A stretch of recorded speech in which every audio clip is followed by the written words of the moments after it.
Has Liverpool's transfer targets been revealed? I believe they have. Apparently, if you didn't know, Richard Hughes, if you don't know who he is, he's the director of football at Liverpool. Richard Hughes is a big admirer of Semenyo, and there's been a lot of news surrounding Semenyo and his future, not just in January, maybe in the summer, his price tag. There's a lot of clubs chasing the noise around that name. Now, Liverpool are, you could say, adamant he needs someone that's going to be doing what Luis Diaz was doing in terms of running behind. A bit of P&P, a bit of skill, and someone that can shoot and score. But before we get into that, there's another name as well. But please, smash the likes. Subscribe if you're brand new. You already know how the game goes. YouTubers need subscribers, and we need likes to push the video. So it's all down to you lot. It's not really been a great time as a Liverpool fan, but reality is you're sitting second, you're on 15 points, 1 point behind the leaders, and there's still a long time to go. 7 games in. Yeah, look, we might have our banner. We're going to milk it as much as possible. But you could say Liverpool's squad is still unresolved and there's still some way to go, considering the squad looks, on paper, looks amazing. It yet needs to click. It will click. Not every performance is going to be a bad one. It will come together, but you need more. And you know what you could put this down to, right? And I'm going to get into it. The other name, you probably know who he is already. You've been linked with him all summer and he didn't get his move.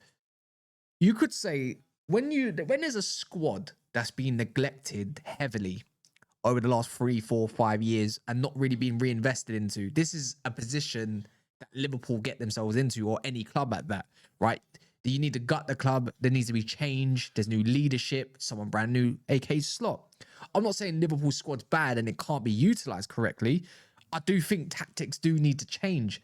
But when you look at profiles and, balance on the team sheet, I don't feel like Liverpool have kind of got there yet. And maybe you just couldn't do everything in one window. But the reality is Liverpool need to spend more money, right? So the name Semenyo is on everyone's lips right now. The other one is Guehi, and it looks like there's going to be a huge, huge push to go and get him in January, and rightfully so. We already know what the Palace chairman has said. They don't want to let him go for free. They want him to sign a new contract, but Palace need money. They're not going to let their prized possession go for free. Liverpool going to get him probably for about 25 million. And with the way Konate's been playing, bless him, he's only young, Leone. He's gone out with an ACL, if I'm correct. He's going to be out all season. Liverpool's got a long season trying to obviously fight on all 4 fronts. And at this moment of time, already losing into Champions League, they lost 3 games back-to-back. They let Atletico back in the game. It's not been pretty on a defensive side of things. And if a defense isn't going right, you really and truly, on the other end of things, it's not also going to go that correct either, because you need to outscore your opponent because your defense can't get themselves together. But the way I view it is these two just make so much sense. Honestly, it really does. And I know, look, there's going to say, oh, Mane region, because they're African, even though they're not from the same country. They don't really have the same style either. But when you look at Liverpool on that left-hand side, you do look at Cody Gakpo for the most part. And his inconsistencies is something that's been brought up by Liverpool and rival fans, and rightfully so. But you need someone that's going to go out there that's just young, like Semenyo, and he's going to take the game by the scruff of his neck. And if you have to bring in another player, he can play both sides. He's both-footed. He's got an eye for goal. I look at Liverpool, right? And Semenyo would just be absolutely perfect for what they don't have on the wings. Now, Salah's goals dried up this year, which we don't know if they are or not, or his assists, then, he was a main part of why, Liverpool got the title last year. But you need someone else that's going to come in and take the reins, because if he's to leave, who's going to fill those shoes, right? So we're talking on the right and the left-hand side. Which one is it? If Salah's going to stay next year, beyond next year, who knows? He might end up at Saudi and, Liverpool get a pretty penny for him, a very pretty penny for him. But that's just all rumours, etc., etc. Now, Bournemouth's a completely different outfit to, obviously, Liverpool. We've seen Kirkes come in, and you can see that he's struggled in this slot system as it stands. You're going to have people going out there saying, well, as you can see, once someone leaves Bournemouth out of that system, then that means they're going to be terrible as well. Football don't work like that. But, of course, Arsenal, he's an Arsenal fan. Arsenal going to be looking at left wingers. That's another name on on probably the sheet that wants to sign it or get his signature. I think Chelsea are another club that's been linked to him, and also Tottenham. But Tottenham can't compare to obviously Liverpool and the rest of them. Let's be real. But if you can go and get this signing in, right? I just feel like you're putting yourself in a good place. Premier League proven. Richard Hughes knows him. And you know what? You can probably be confident that you're going to have someone that's going to drive your team and take it to them. And I feel like he can definitely be someone that links up with Ekatike and Isak, of course, extremely well. Extremely well. And I think it's just a no-brainer. Whether Liverpool gets this done or not, who knows? It could just be admiration.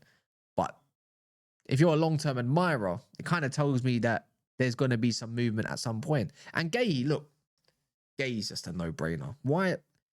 How that didn't get done as early as the window needed to, maybe it's more of a thing where you look at that and just think it's probably Crystal Palace that were trying to play hardball, trying to get the top dollar price. I think Liverpool, in essence, probably done the right thing and putting their foot on the floor. No, like they're going to tell Palace that, you know what? We're not going to be taken for mugs here.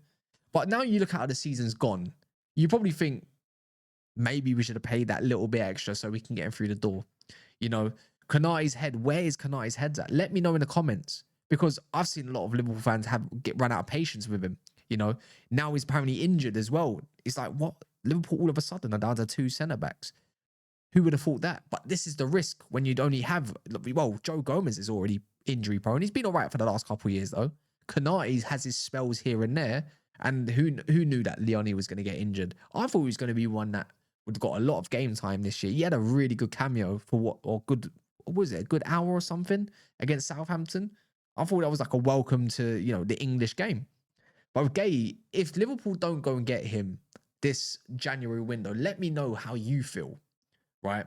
If you don't go and secure him for whatever dollar Palace want, because they're going to be competing in, obviously, in their European competition, they're going to want a decent price in January.